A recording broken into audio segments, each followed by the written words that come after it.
Hello everyone and welcome to Memory Flow, where we discuss fragrance and fragrance collecting. Now, because of the new changes that are happening again at Guerlain, we will be talking today about the whole masculine line, or at least the perfumes that I actually have. So as we know, probably we have known this for quite some time, that Guerlain were planning to change these bottles, these previously unified type bottles, into the new L'Homme Idéal Rouge reinterpreted square bottles, sort of like this one. And they've done it as of earlier this month, I think. It is the bottles are starting to be found to be available. So yeah, so it's because of this that I decided to maybe let's talk about one good time about all of the fragrances from their masculine line, because as usual some discontinuations have happened during the last maybe 2 years, even of the masculine line, also not only of the feminine lines and of the exclusive lines and so on. So I will try to do the same type of video for the female marketed line as well. Only I think that will take me just so much, because there are so many fragrances there. Maybe it will be a two-parter, I don't know.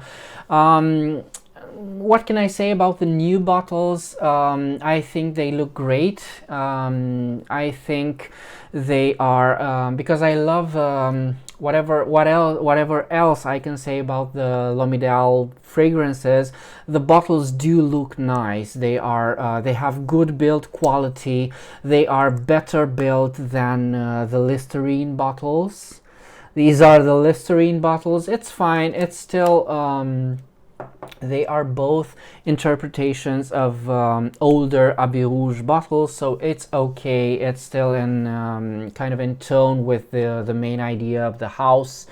So I don't have any problem with that. The only thing I have a problem with is that as a collector, I tend to not go for fragrances that occupy much space on the horizontal side. So I do prefer much taller bottles than the square ones. But hey, that's just me. You don't have to be a hoarder as I am, so just limit yourself to a few fragrances that you love. I cannot say this enough.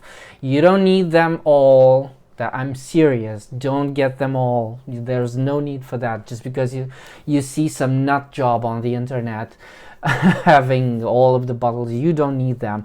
But as usual, I will try to make this video as sort of a guide, as sort of to maybe help you, because I will say this: there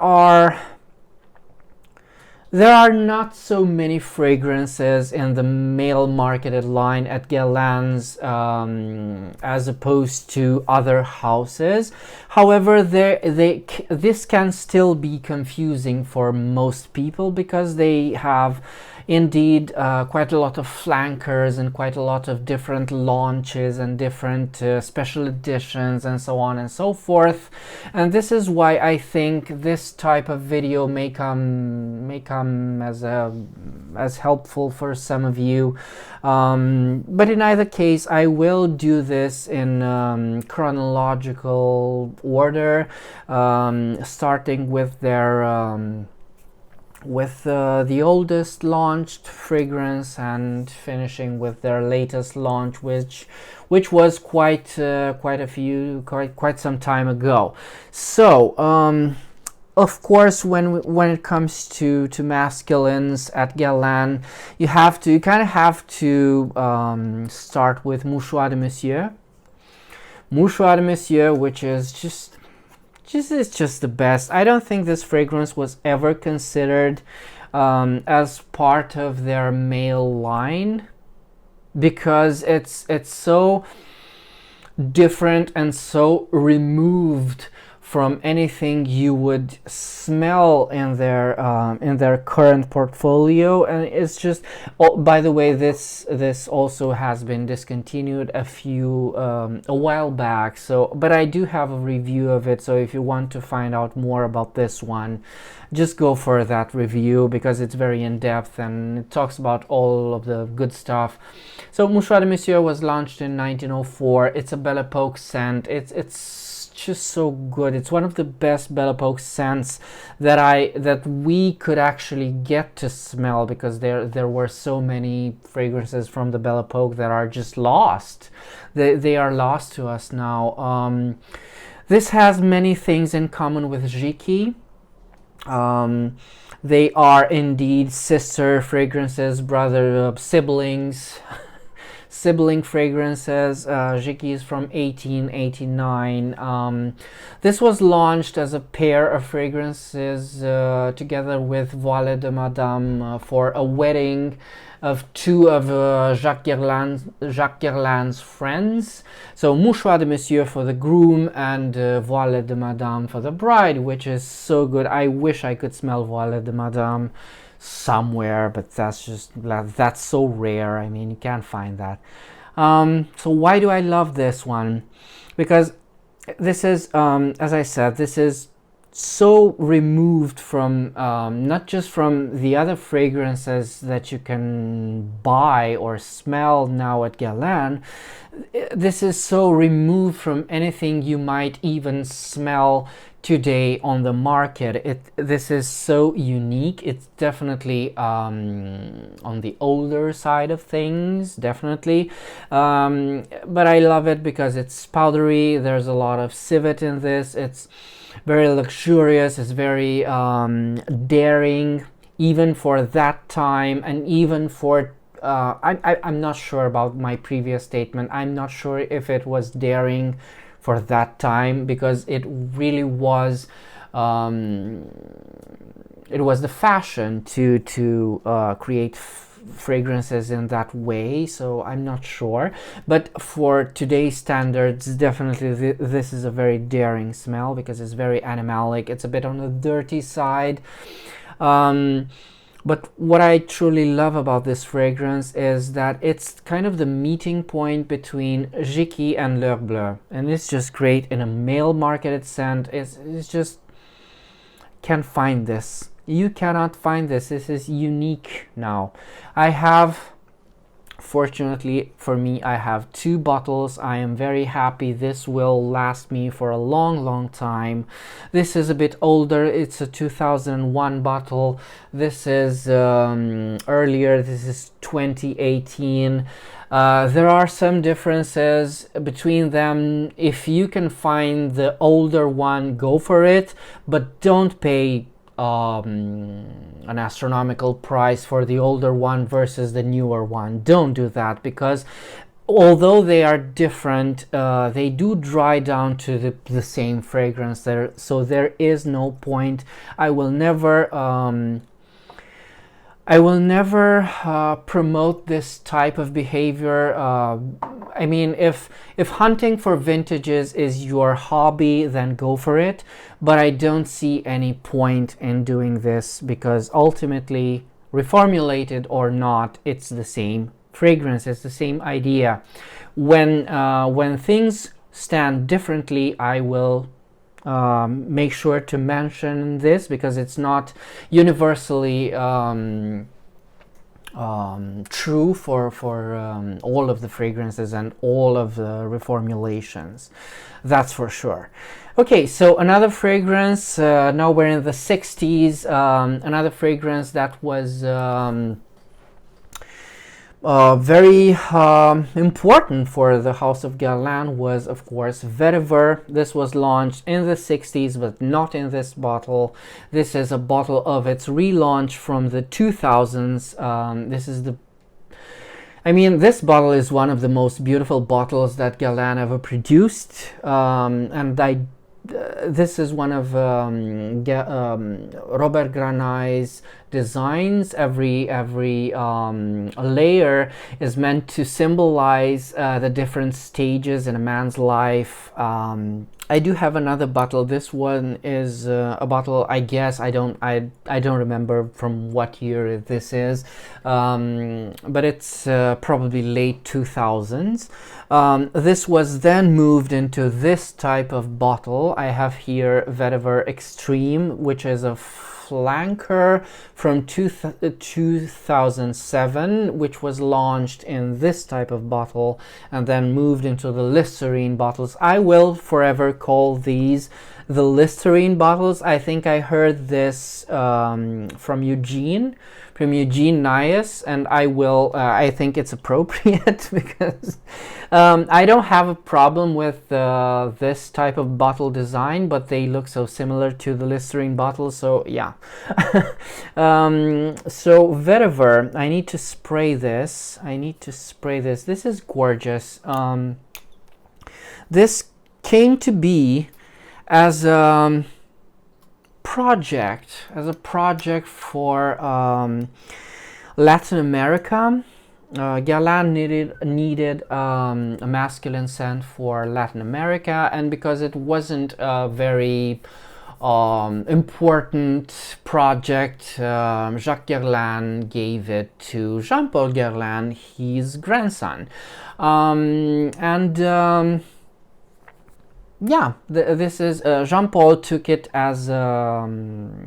very seriously, and he worked for this, and the rest is just fairy tales. I won't bore you with that, but what I will say is that this is the best Vétiver scents, period, because it's so Vétiver as a note is very complex. You have lots of things in the Vétiver note. You have lots of facets. The Vétiver is sweetish. It has citrusy aspects. It has some floral aspects, some earthy, woody aspects. It's sometimes it's dirty, sometimes it's clean, but definitely very interesting, alluring. This is what I would call Vétiver, alluring, definitely sexy. And with the addition, so the way Vétiver was composed is you can kind of feel that the Vétiver as a note was decomposed and reconstructed as a fragrance, and with the addition of the myrrh for the earthiness, the oak moss for the angularity, the again the woodiness, the woodiness, the spiciness of the Vétiver itself, and the orange blossom, which just, this fragrance is just great. It's a living classic. I could never imagine myself without Vétiver, no matter its formulation. So don't go, if you can find this type of bottle, go for it. But then again, Vétiver is great no matter its formulation. Don't buy into that weird hype where the vintage doesn't always mean better. That's the truth. Although the older the bottle, the more interesting the fragrance becomes, because the fragrance does get, especially with Vétiver, it does get more syrupy, and it does get darker with the passage of time. But that's just, this would happen as well with the newer bottles, so don't worry about that. Just don't worry, go for it. Vétiver is great. Vétiver Extreme is, as I said, it's a flanker from 2007. It's good. It's a bit of a more modern take on Vétiver. It's a bit more tonka. I think I have it here. Yeah, it's a bit more tonka in this. It's beautiful. There's tobacco, sweet tobacco feel to this Vétiver Extreme, and yeah, I don't prefer it, but it's a good scent and I'm happy I have it, although it is now discontinued. But don't go crazy on this, don't go paying astronomical. This isn't, I don't think it's very expensive on eBay, but don't go buying it just because, unless you know it and unless you're a fan of it. Yeah. Okay, so now we are in 1965, and of course we're talking about, where are you? Okay, God, I have so many bottles here. We are talking about Habit Rouge, which is, I guess it's the most well-regarded, most known fragrance and most important fragrance from the house of Guerlain when it comes to their masculines, because when it comes to their feminines, of course, that would be Shalimar. Yes, that would definitely be Shalimar, and this is fitting because Habit Rouge and Shalimar do have many things in common. As I said. I'm looking for your blotter. Habit Rouge is great. Habit Rouge is just amazing. This is also the reason why I decided to make this video, because as a pleasant surprise, together with the changing of the bottles, they also announced a new Habit Rouge flanker, which they haven't done in quite some time, and this is good news. I love that they're focusing on their most beloved scent, which is of course Habit Rouge. The flanker is named Habit Rouge l'Instinct, Habit Rouge the Instinct. I have no idea how this will smell. There was a note of cannabis that they cited, so that could go either way. I'm hoping for something vegetal, bitter, and darker maybe than the original Habit Rouge, but you know, we will see. Definitely I will be purchasing that. I'm a huge fan of the entire line of Habit Rouge, and what a line it is, because Habit Rouge has had, I guess, the most flankers and numbers, in pure numbers. Well, of course, not considering L'Homme Idéal, because they really went crazy there with the flankers. So Habit Rouge is the first male marketed scent to use a generous amount of vanilla, which is very interesting, because it's, you can view Habit Rouge as sort of the grandfather of the entire gourmand fragrances that we cannot get enough of today. Although that's, I think that's an exaggeration on my part, because Habit Rouge may be many things, but it's definitely not a gourmand. Although that use of vanilla is very, very interesting. Habit Rouge is also an extremely complex scent, and when I say extremely, I mean it literally. Every time I wear Habit Rouge, I understand it a bit more and a bit differently. I discover new parts of Habit Rouge every time I wear it, and this is so good. This is extremely complex. In its as a reduction, it's a citrus, a vanillic, a leathery rose, but that would be very in a very simplistic view. It does have the architecture of an eau de cologne. It has this metallic, aldehydic, chypre vibes also.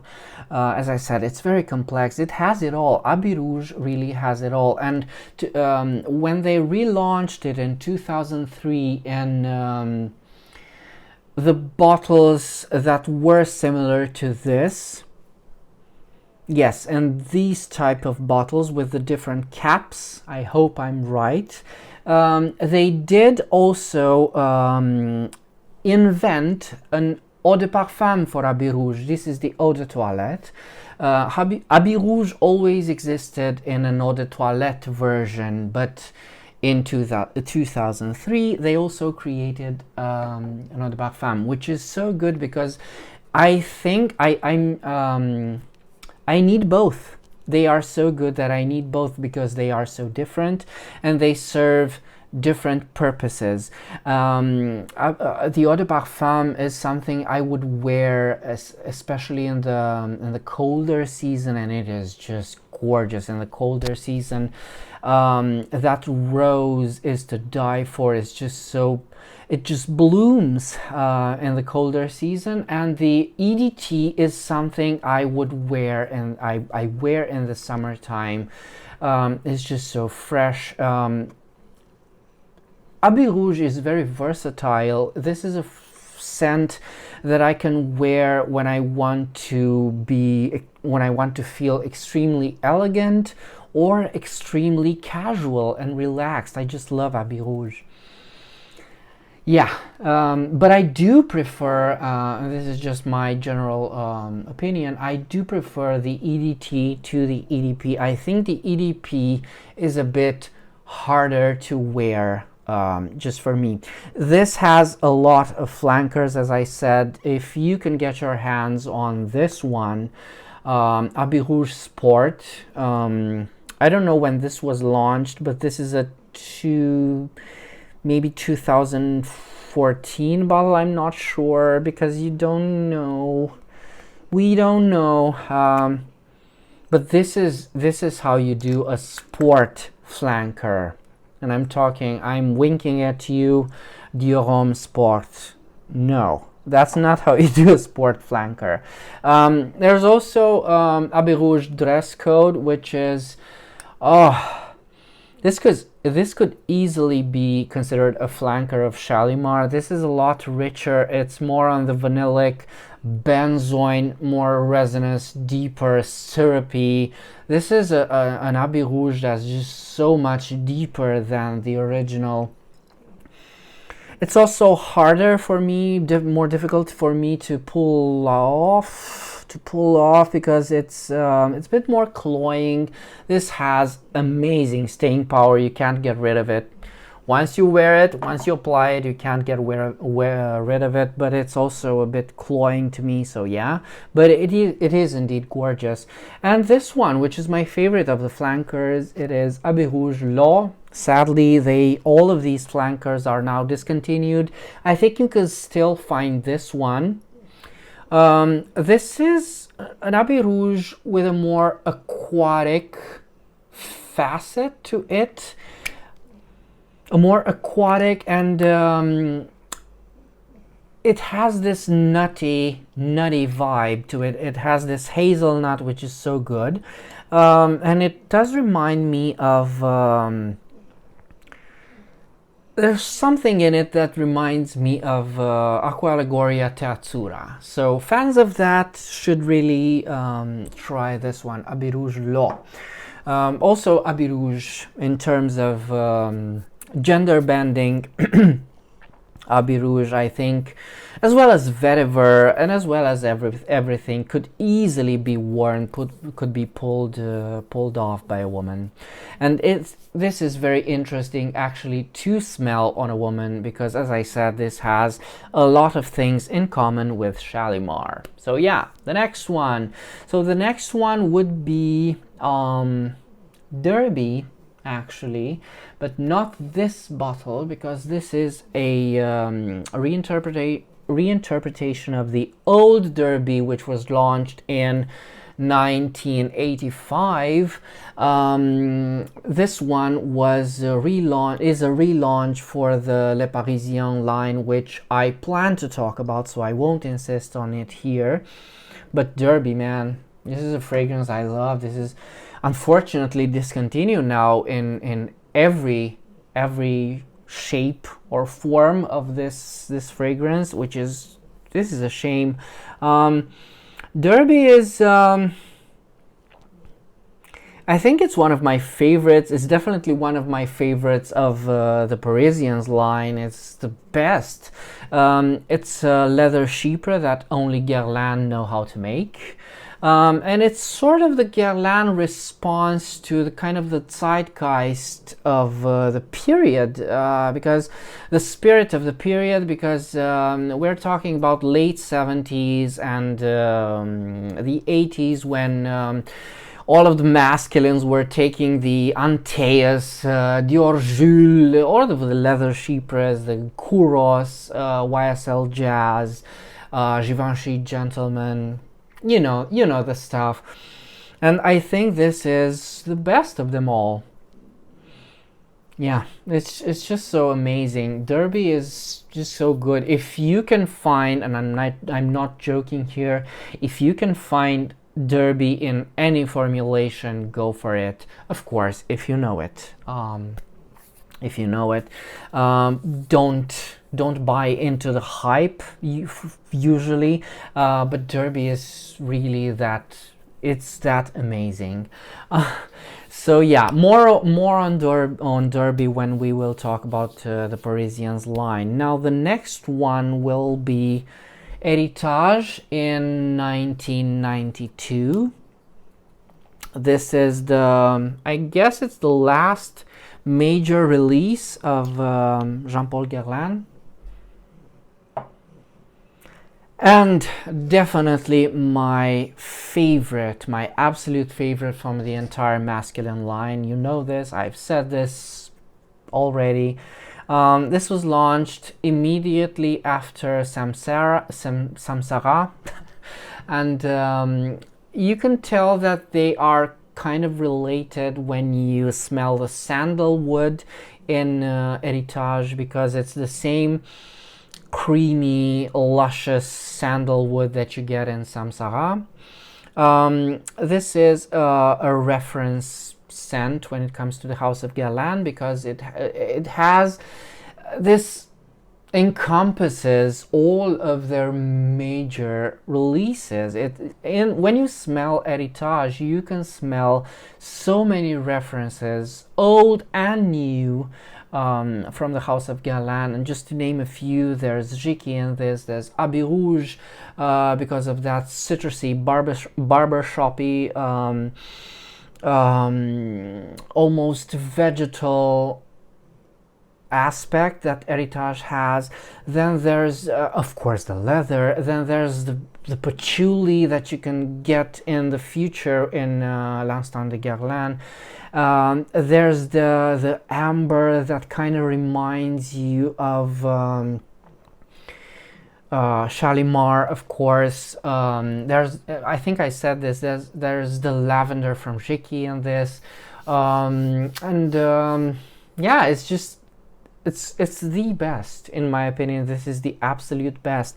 When they launched it in 1998, they also they gave you a choice. They launched an eau de toilette and an eau de parfum all together. So from now on, you get the choice. You get to choose your favorite concentration, even as a man, which is something completely new for male marketed perfumes.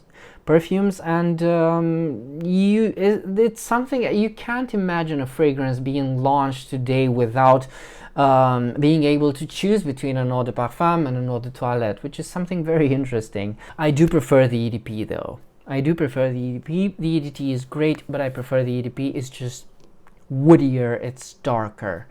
Now, next would be the... so, I don't know if you noticed. So the next one will be Coriolan from 1998.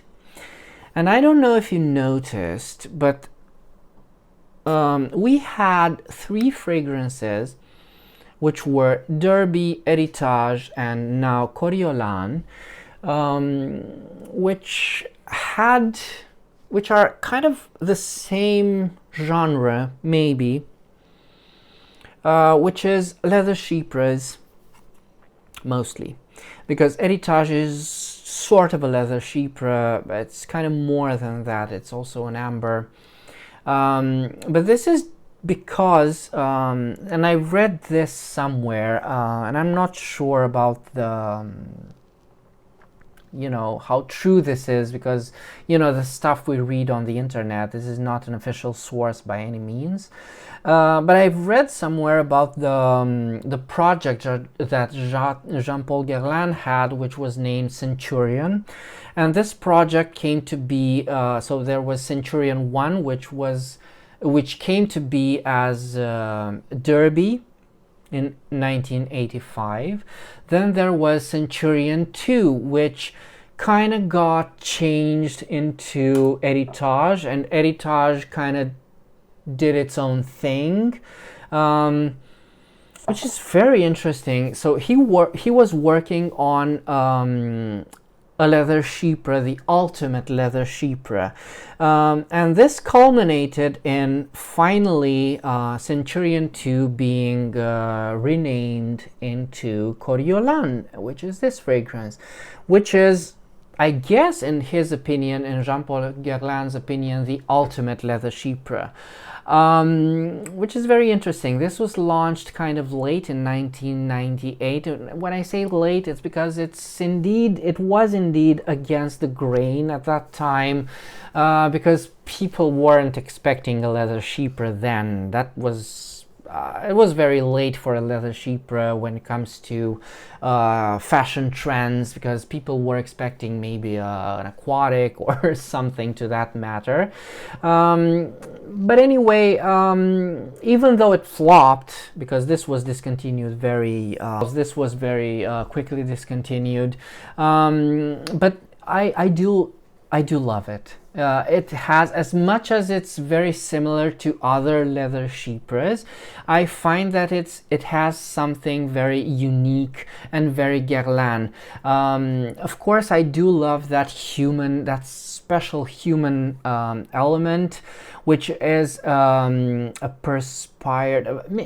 leather with a hint of perspiration, which is a very human touch, and that metallic, very sharp smell, which is almost similar. It's very similar to the smell of copper, to the smell that copper has. But what I do truly love about this is the wild flower smell.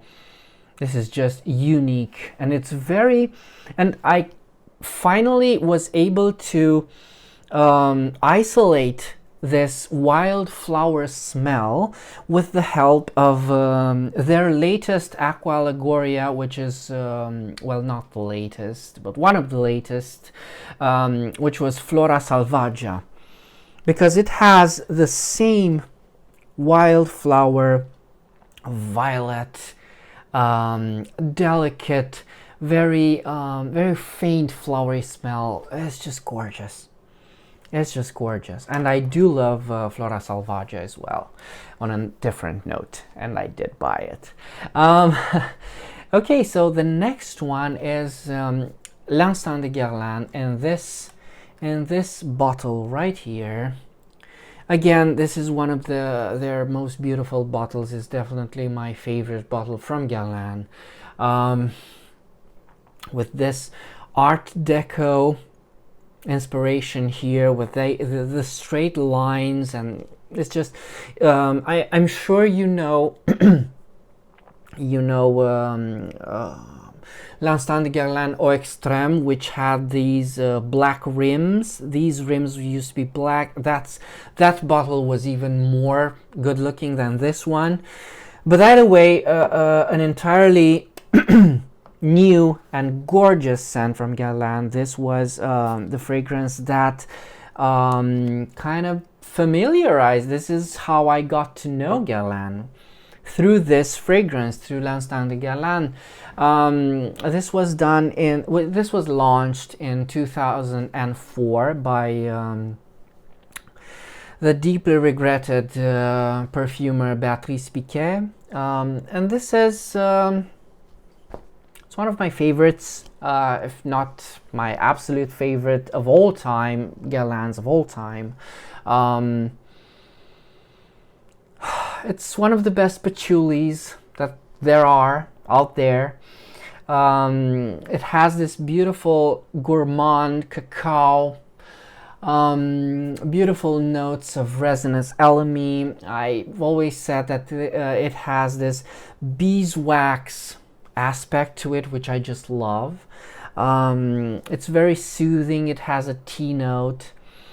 It's very frisky because of that anise note. So what I want to say about L'Instant de Guerlain is it kind of breaks from the traditional Guerlain scents, but it's still very much integrated into the feeling, the entire feeling that is Guerlain. This is definitely a Guerlain fragrance, but you can kind of tell. So this marks, in my opinion, L'Instant de Guerlain marks the new era of Guerlain fragrances.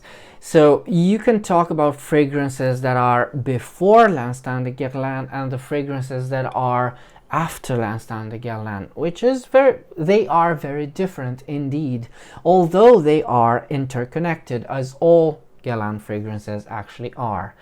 But yeah, that's a very interesting thing to note. From the newer, where are you? From the newer Listerine bottles, I prefer this Eau de Parfum. It's the best from their, should I say, current formulation. We shall see how the new bottles are, how the new fragrances smell. I don't know if they're reformulated or not. I don't care that much about that thing.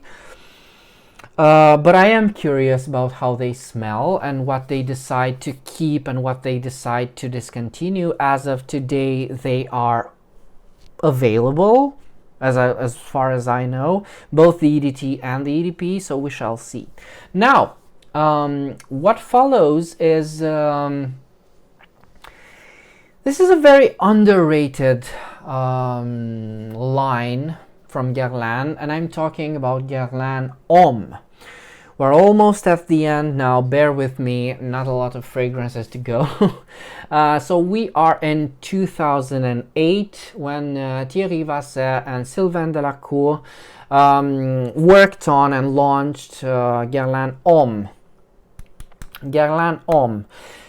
This is a very, as I said, this is a very interesting and very underrated line of fragrances. They are a bit simpler, which is not to say they are bad, but they are easier to understand and they are easier to like, which is both a good thing and a bad thing for me, because there isn't much of a challenge when it comes to this line. There's definitely nothing challenging here. They smell of a nice mojito, which is of course a cocktail. It's an alcoholic beverage made with rum and lime and crushed sugar and mint, and indeed this smells of mojito, which is a very pleasant smell. It's very easy to wear, very elegant. It's also very relaxing for me, because this is a scent that I do enjoy to wear, maybe at the beach, maybe at the poolside, and whenever I'm not at the beach and at the poolside but I want to be, and whenever I miss or I crave for summer, I like to wear Guerlain Homme, because it's a nice reminder of that type of scenario. What I love about this fragrance is the way that they use this lime. This fragrance is almost like a study on lime, because lime naturally has these vanillic and flowery aspects, which are very nicely translated into this fragrance. There's also this intense flanker which is now available as the EDP. It's not quite the same fragrance, but the EDP is really close to this one. The EDT, I think, has been axed. I'm not sure. So Guerlain Homme Intense is even more interesting because it has the addition of a geranium. And not only that, it's a bit woodier, it's a bit darker, it's a bit spicier. But that geranium does remind me, it makes a nice reference to Habit Rouge, because it's the same juxtaposition between a red geranium is a bitter rosy scent, and this juxtaposition between a rosy scent and a vanillic scent, which is it's interesting. Now my favorite flanker from this line has to be Le Boisé. Le Boisé, that could have been a flanker of Vétiver, because this is exactly what this is. This is a modern Vétiver scent with, of course, the... Oh god, this is gorgeous. With, of course, the DNA of the Guerlain Homme line.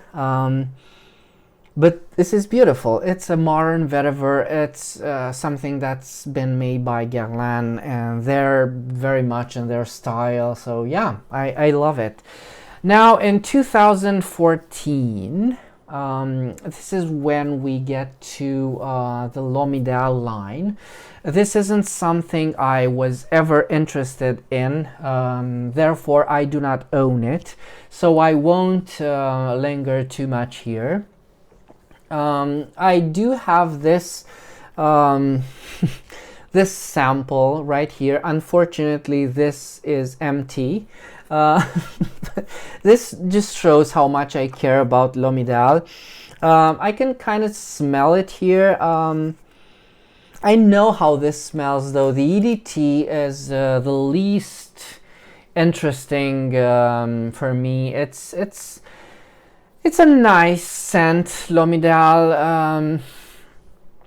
I find them to be very much entry level fragrances.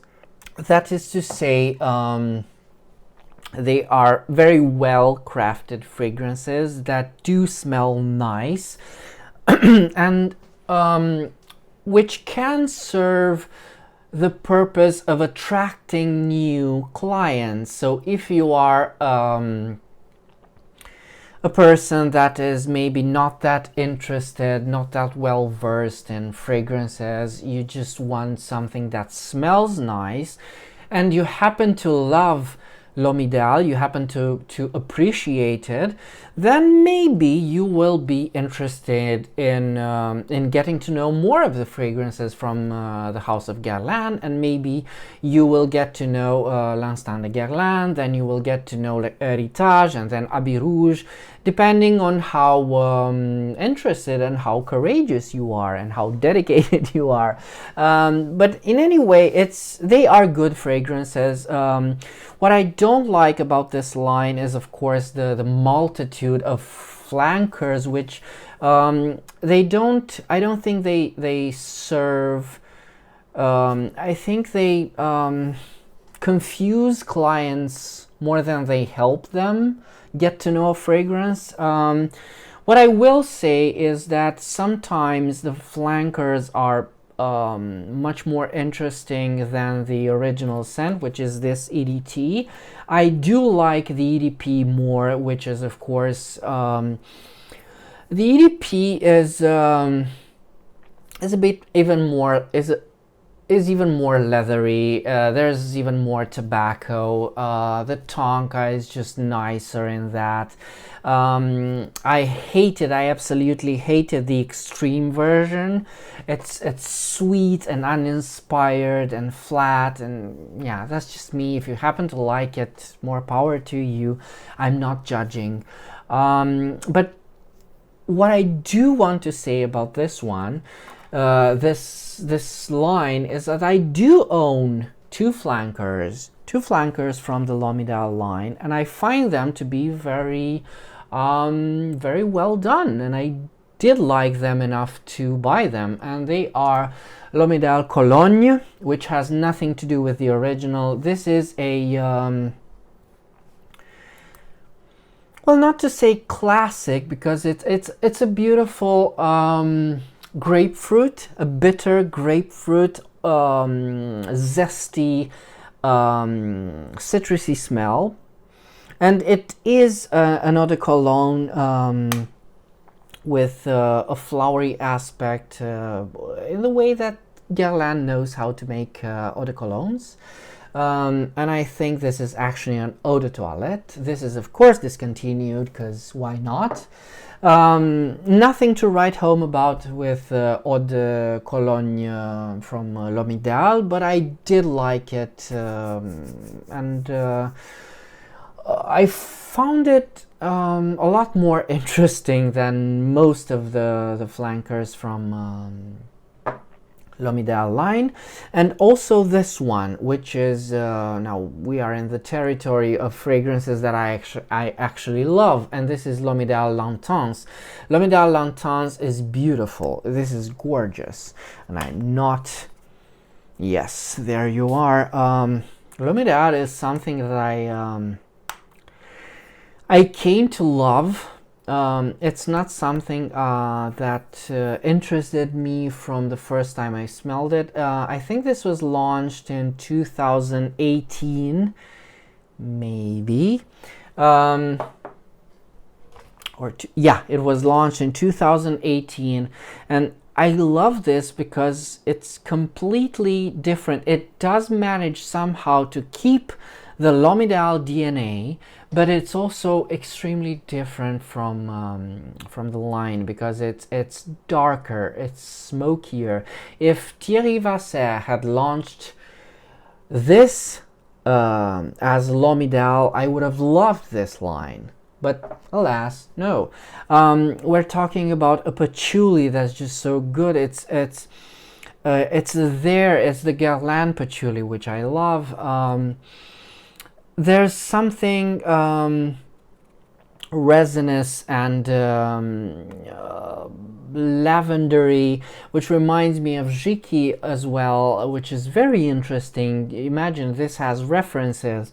It's smokier. It's even I do like that it has this spicy chili pepper note, which is just, you can feel it. So yeah, everything is all around better in L'Intense, and you can still find L'Intense in the new bottle if you are the fragrance is the same, because I did smell it, and it is the same. It's the same gorgeous smell, and this is my favorite from the L'Homme Idéal, so all is not lost. And alas, there you have it. These were my opinions, and this sort of guide that I tried to make on the whole line of Guerlain's male marketed fragrances. Now, if you have any further questions regarding any type of scent that any scent that I've talked about today, do feel free to ask me in the comments. Regarding, well, mostly everything, sillage, technical properties, and some such, do let me know, and I hope you found it useful. And until next time, remember, fragrance creates memories, and may yours be happy.